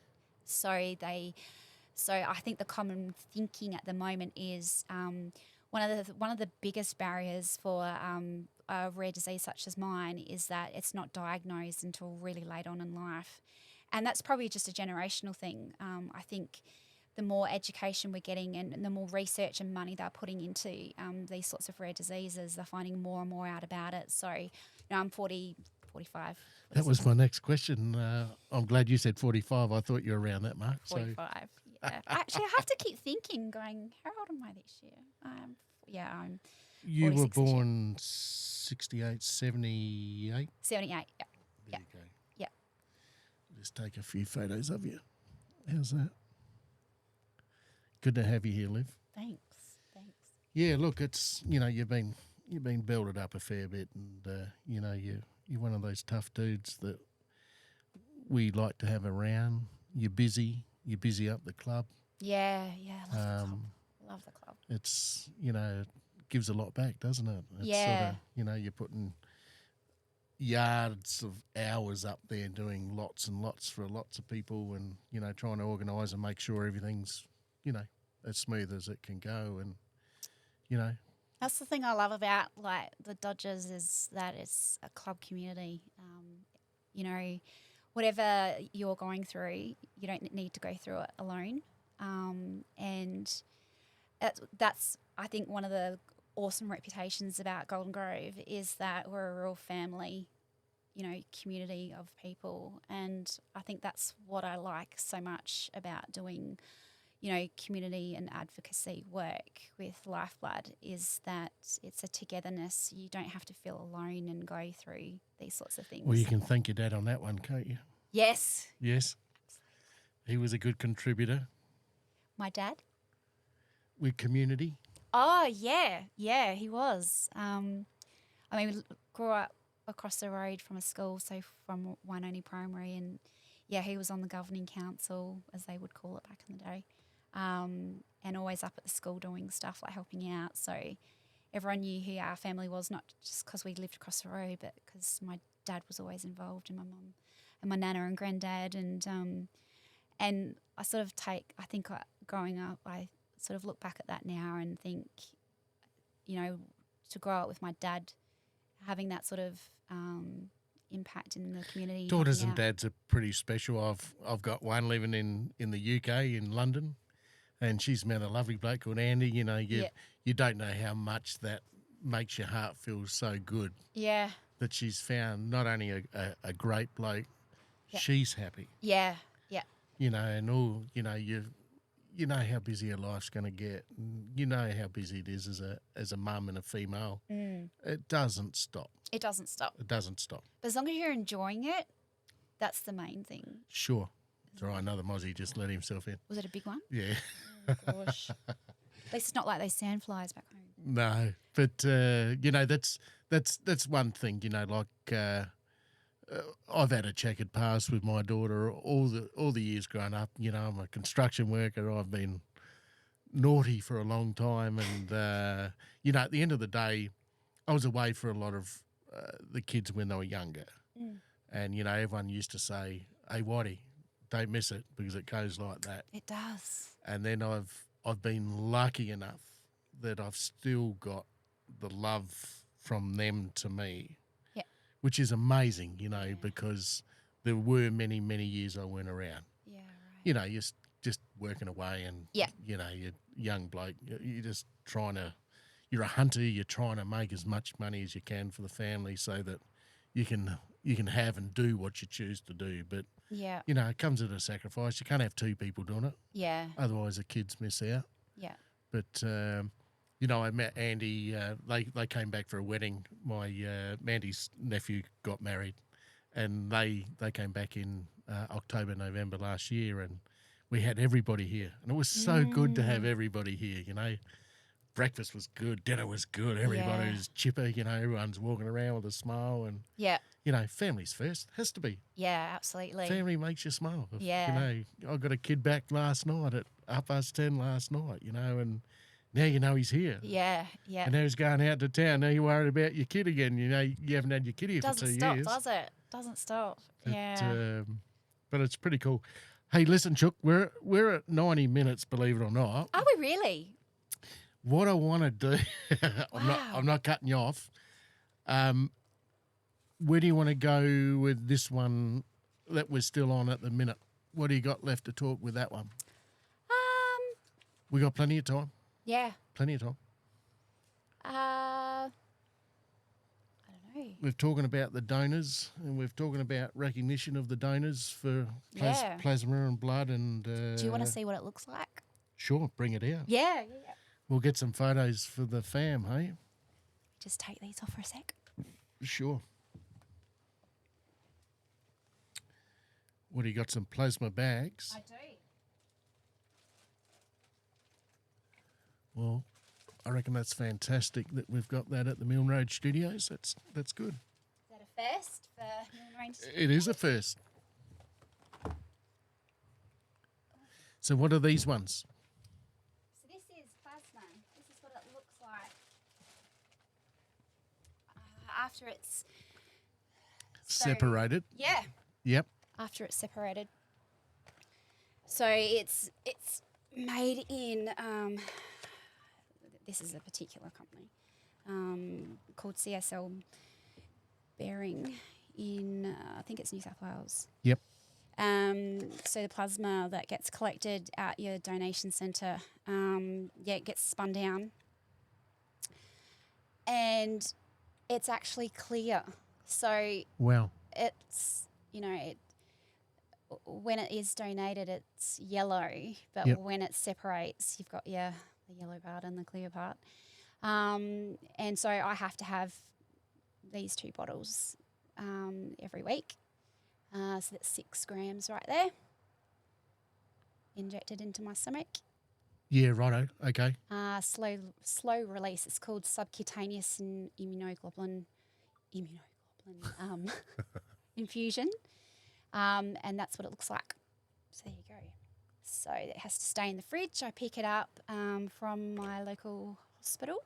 So what do you do that once a week, you said? Just on a Monday or a Sunday? Or? No, so I go and so once you're approved with Bloodstar to become a donor recipient, I go and pick that up. I pick up 2 months' supply from Doesn't matter. from the hospital. Yeah, from the hospital. Yeah, from the hospital. So I pick that up and take it home, and I administer that myself. So when I was first approved to start receiving donor plasma, I had about 4 weeks training at the Royal Adelaide Hospital, and they showed me how to inject it into myself. So it takes about 15 minutes to set all my gear up.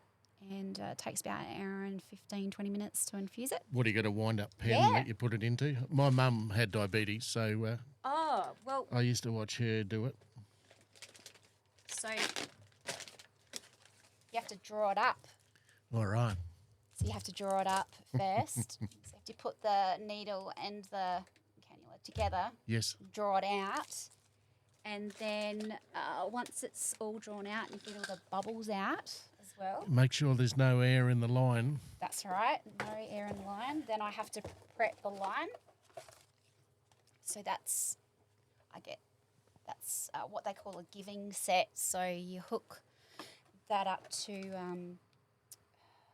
So you hook that up to this here. Yep. You feed it through. Yep. And then once that it's all fed through and primed up, then you take this, which this is a spring-loaded slow release. This is how it's an infuser, slow release infuser. So it goes this here, full of, just imagine it's full of plasma. Yep. You pop it into the infuser, into the tube, because it's spring-loaded. And you tighten it up. And so that set that you've got, you can actually open it up if you want to. So it's got 2 little needles at the end. And so those 2 little needles I actually have to stick into my stomach. And then I get that all ready. And then once it's inside my stomach, then I just tighten it up like this. And then that's slow That just release. puts the slow pressure on it. Okay. Yep. Yeah. Yep. And that's how I infuse plasma straight into my skin subcutaneously. Yep. Do you feel that going into your system? Do you feel better? Do you feel worse? Do you feel tired? Do you feel... Yeah, I do actually. So I do it once a week. You can do it by IV as well, which is every 4 weeks, but you have to go into the hospital to go have that done. Yep. But after about the 2nd or 3rd week, after you've had it through IV, your levels start to drop. So with mine, the good thing about subcutaneous is that I have control of my condition. So I control this part of my condition where I can say, okay, I'm going to go and infuse at home. I don't have to go into the city, into the hospital, sit on a machine or whatever for a couple of hours to have an infusion done. I can do this at home whenever I like, so I can choose when to do it. So I usually do mine on Wednesday night. And yeah, it takes about 15 minutes to set up, about an hour and 15 minutes to infuse it. Usually close to like the 5-6 day mark, I start to feel a bit tired, and I know it's time to infuse. So it's really important that I don't miss a day either. And yeah, I give it to myself every week. Yep. And at the moment, that's what I do every week. I don't know how long for. It might be for the rest of my life, but that's why it's so important that we donate blood and plasma, because these 2 suckers here is what helps me to fight infections all the time. So, yeah, really important. Love lifeblood. People who donate are amazing. Absolutely. That's fantastic. That's so interesting to see and hear just how much goes into it. Yeah. It's such an easy thing to do, to just go and trot down and, it's not for everybody. Not everyone can do it, but hey, if I put my face to it, you're helping me. So good. Yeah. Excellent. Thanks, Ash. You're very welcome. Thank you. It's all about all your wisdom there. That's fantastic. No hey, worries. let's move on to some of your travel. Yes. As you know, I do like to talk about the overseas stuff as well. You do, yeah. We can start in Singapore if you like. Yeah, Singapore. So what year did you shoot over there? So that was 5 years ago when Jason turned 40. I decided that I would surprise him with a trip to Singapore. That was a surprise, wasn't it? Do you remember that? Yeah. Yep. So I planned that in April and kept it from him until September of 2019. And yeah, we went over to Singapore. I remember dropping the kids off at school, and I had to tell Sienna 2 nights before and Liam the night before, because I was scared that Liam was going to, say something and get all upset. It's easy done. Yep. And yeah, took him to Singapore and spent 8-9 days in Singapore, and it was amazing.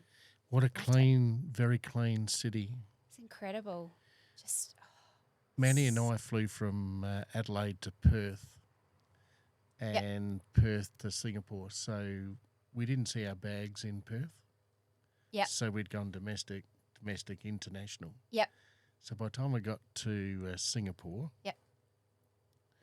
daughter Caitlin wanted a bottle of some alcohol. So because it was duty free, we went straight to there. Didn't think about anything else. Yep. Got the bottle of booze. Yep. Checked into Singapore. Yep. Got in the taxi line. What about your bags? We forgot about our bags. Oh, shit. So anyway, there was a lady that was obviously a triathlete or something like that. Yeah. And she had a bag about the size of us Yeah, up. And I said to Manny, look at her bag. And she's looked at me and she's gone, oh, no. That's when you realise you've left your bags. And that's when the guys with the machine guns turn around because they've got machine gun guys at the airport. Wow. This is 2016. And I said, oh, we've got our bags, Whitey. But we've already checked in. We're already now a guest in Singapore. So, of course, no one speaks very good English at midnight. Oh. So the guys with the machine guns said they're happy to take Mandy back. Oh. So then I've seen Mandy walk on the other side of the glass and I'm waving thinking I might not even see you again. Wow. So that was the longest 45 minutes of my life. So that's scary. we didn't know what carousel we landed at. Wow. You know, and there's obviously 2 bags still going around the carousel. Around. Are these yours? So, yeah, you know, by the time we got Don't back... touch the bookie bag. had a scotch back in Sentosa Island there at 2 a.m. Wow. It was a funny joke, but at the time it wasn't funny. It would freak you out. Yeah, I love Sentosa. We went over there and, surprised Jace with a trip to Singapore. It was awesome. We went to Singapore Zoo and, yeah, it was a great place. Loved it. Go to the long bar. No. Mum gave us $100 Yeah. when she was still alive and said, go to the long bar and grab a couple of drinks. And I thought, $100, God, that's pretty good. Yeah. And I think because the alcohol over there in Singapore is so dear, Yeah.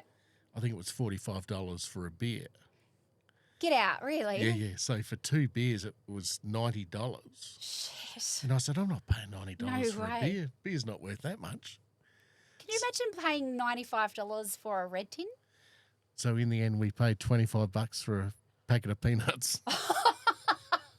$25. That was the cop out, just to go and have the peanuts for way. 25. So, yeah, we didn't end up having is it Singapore Sling, the famous drink? Yeah, we brought that was one back with us. closed. It was closed at the time. It was being renovated, so we didn't end up going there. But it was beautiful. Yep. Clean. We were staying with Matt and Kerry at the time, and he was working for a fairly large business there in Singapore. He'd come from, might have been Russia or somewhere, and they'd put him into Sentosa Island. So when we got there, they'd only just moved there. Yeah. And they were in this nice condo on Sentosa Island. Wow. So we stayed there. They had a 90-foot gas-heated pool Jesus. straight out from their place there. And, you know, you had all the radio towers that looked like palm trees. Yeah, yep. All that sort of gear. And, you know, you ended up going to the Universal Studios. Yeah. That was the only thing that, you know, that had for the kids. So... But the shopping there too, there was just a floor and then another floor and another floor and like these huge shopping centres. Jace would be like, let's go over here and look at this shop, and then you'd be on another floor and you turn around the corner and there's more shops, and I was in heaven. I don't know if he was, but I sure was. I've only got 12 credit cards. I can't buy any more. Yeah, get me another one. But no, it was a good clean place too, and yeah, I think we went on the segways with some of the local guys, and we said to them, you know, what's the go? And they said, there's not much to do here. It's a bit of a hard place for the kids. Actually, they had Universal Studios, but that was it. Sentosa Island, when we went there, they had a sandcastle competition. It was all Star Wars. So Jace loves Star Wars. Went over to Sentosa Island, and there's the sandcastle competition with all these bloody Star Wars characters and stuff made out of sand. It's unreal. You know, Awesome they got, place. and they had, because it was a gated community as well, they had Mercedes and they had Ferraris and they had Rolls Royces and 2, you know, not one, they had 2. And, you know, and there were people just combing the lawn, you know, make it all clean. And Really? Combing the lawn? everything was underground so that you weren't in the sun because it was so hot. And we used to buy a carton of Tiger beer from the cold room every couple of days, and we'd sit up. They might have been on the 3rd floor or whatever, and you could see all the boats coming in from Hong Kong. Yep. And you'd have like 100 boats stacked. Wow. That just looks like a city of lights that's just going out into the bay, heading up towards China. Yep. Lights, I just remember. And we sat out there every night and watched it like that. You know, it was so good. It there's those trees that are full of lights. What is that called again? Yeah, I know where you are. Yeah, they go the other way, don't they? They're amazing. Catch Yeah. the water. Yeah. You're over near that big motel Yes. with the flat roof. Yes, that's the one. Yep. All those trees. How was the gondola and all that down the bottom? Yeah, that was cool. It was cool. Bit like Las Vegas, wasn't it? I went to an Alice in Wonderland exhibition over in Singapore. It was really, really cool. Trippy place, that one. Yep. It's been to Singapore. Good stuff. Yeah, look, it's hot as hell. Yeah. Humid as hell. Yeah. But, boy, it was good. You walked and walked and walked. And I think after day 3, I said to Manny, I'm going to the pool. I've run the soul out of this shoe, you know. She said, you better go. What about your trip to the USA? Oh, yes. Tell us about that one. So that was 2017. We went with Jason's mum and dad and his niece, Kirsty. We went over to LA, went to Disneyland, stayed there for a few days, and then travelled over to Orlando, Florida. That was good, wasn't it? Oh, man, Disneyland, Disney Resort. We stayed at all the resorts over there. We stayed at the Art of Animation, which was one of the hotels with Disneyland Resort. Loved Disney World. Oh, God, it's amazing. Like going to Disneyland after going to Disney World, you go, oh, it's so tiny. Like it's really little. But, yeah, that was incredible. Then we went from Florida to the home of the Braves, Atlanta. So Jace was just in his element. We actually couldn't plan any of this trip until the MLB schedule had come out. So we had to leave everything to the last minute to book because we were waiting for the MLB schedule to come out so we could plan around baseball. So, yeah, we had, I think we had almost a week in Atlanta, and the stadium, Truist Park, had only been open about, I think it was about 2 months or so. And so I've never seen a guy's face like in heaven, like Jace. It was just, you know, he'd always wanted, he's such a huge Braves fan. So to go to the home of the Braves was, yeah, huge. And to book signing, who's there at the book signing, who's just happened to be there on this day, is Chipper Jones. And Jace loves Chipper Jones. So he got to meet Chipper Jones. And one of the trainings that they had, Dansby Swanson saw this cute little boy looking over and watching with a huge smile on his face and handed him a bat. So, yeah, we had to bring a bat home in our suitcase. Bummer. Yeah, so I loved Atlanta. Went to Vegas after that. We had to stop at American Girl first for Sienna to make sure we got her American Girl doll. That was in Atlanta as well. Yeah, went to Vegas. Didn't like Vegas. I've been there before. Crazy place. And then, yeah, back to LA and then flew home again. So it was an awesome trip. I really want to go back there again, especially to Atlanta. Love the baseball. Go watch some games. Good stuff. Yeah. Good stuff. It's one of those countries that you can just go from state to state and just see something else, you know, like their landscape over there is, you know, you go 16 miles and then there's another beautiful landscape. Mm-hmm. You know, it looks like Cars the movie, and then you go to another landscape and you're in the snow. You might be in a 4,000 foot high desert somewhere, you know, it's loved it. It's a good place, a great place to visit. Yeah, you actually can't fathom how big that place is until you go there. And that's kind of like in New Zealand, in Christchurch. Like if you drive an hour and a half out of Christchurch or an hour out of Christchurch, you're in Ashburton. And, you know, here, when we first came over here in Adelaide, you drive an hour and you're at Aberfoyle Park, but you're still in Adelaide. That's right. Like, you know, you drive 4 hours out of Christchurch and you're on your way to Dunedin and down to Queenstown. Invercargill. Go and see Burt Munro. Invercargill? Why did you go to Invercargill? Oh, just because the Fastest Indian. I used to love that film. Okay. With the Indian motorcycle. So, yeah, that American actor. Yep. So, Invercargill. So, we made sure we drove down into there and have a look at it. Yeah, there's not much there. No. We saw right. They had a couple of 6-7 story high buildings now. I don't know what was there before, but there obviously wasn't much. But, you know, by the time we turned around and went up the East Coast there and we went out and we walked out to this big church on this big bluff, and I forget what it was called now. It was like Wacka Wacka Beach, and we walked back, and it was like a kilometre. You had to walk right out onto this bluff, and there was a church built right in the corner. And if you go there at sunset, you get these magnificent sunsets. Oh, wow. Oh, it was unreal. Manual. It's not Church, the Good Shepherd Church, is it? Church of the Good Shepherd? Oh, no, actually, that's further out. We'll have to look that one up afterwards. But it was worth it. You know, it was a big, long walk down. It was harder to get back because you were walking down and then you walked up to the bluff. Might have been like the boulders or something. There was a whole load of big nuggets, or it might have been nuggets or something like that. Doesn't matter. I'll find out what it is. Yeah. But and then, Bluff is further down too. That's where Bluff oysters come from. All right. Lovely place. Can't get enough of it. Yeah. America, I think you can go back there many, many, many, many, many times. Yeah, well, I went there first when I was 9. We were talking earlier that, we went on an 8-week holiday with marching because we did marching when we lived in New Zealand, and we went on an 8-week holiday of the States. And coming back from the States, we went to Brisbane and we went to Expo 88. That's it. We did talk about that earlier. That's good, isn't it? Yeah. Went to the New Zealand Pavilion and feeling all proud. And, I love America. It's a cool place. Yeah, it's pretty good. New York's pretty good. We had a bit of fun there, and that's on my bucket list. New York and Japan.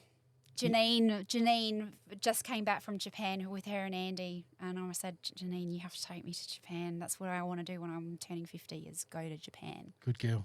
You go and do a bit of snowboarding and a bit of skiing there. Yeah, she's a snowboarder. She'll take me. Yeah.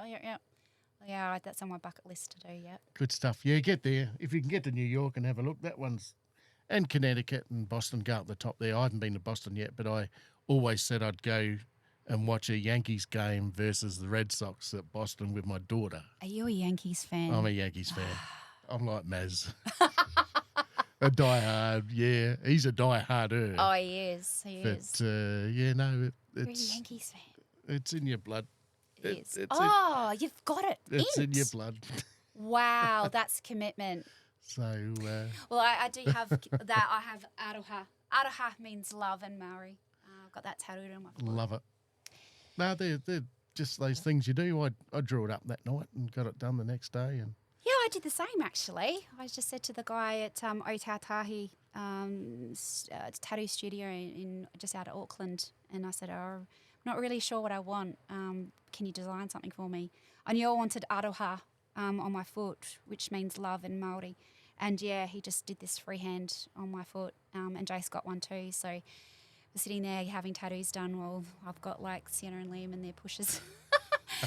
Us both getting inked good, up. responsible parents. That's what it's about. That's it. But, got to get more of that. I think so. I think there's nothing wrong with ink. I think that's pretty good. One half of my body will be just New Zealand tattoos. The other half will be something else, but I dedicate this half of my body. So next time I go to Christchurch, I have to go to Otautahi Tattooist and to get my next. I love the accent. Liv Trembath. Yes. Happy Mother's Day. Thank you. Thank you so much. Thanks for telling your story at the Milne Road Studios. Thank you for having me. I've been... You've been a great guest. It's been really good to have you here. And I know we could go longer and longer and longer. We could. Just takes me. We're nearly at 2 hours now. I told you I talk a lot. I did warn you. It'll take me quite a while tomorrow. But it's wonderful to have you. It's you're a big credit to the strength of everybody, especially at the club as well, that... you wear your heart in your sleeve. You're a bit like me. I am. We all get a knock from now and then. It's a matter of just standing up and just pushing forward and doing the right things. And tip my cap to you. Thank you. You're a strong, very nice person. And thank you so much. You have a wonderful Mother's Day on Sunday. And thanks, Ash. Thank you very much for your time. Thank you for having me. You're very welcome. Kia ora. Good night. Haere mai. See you, Liv. Thank you very much. See ya. Bye.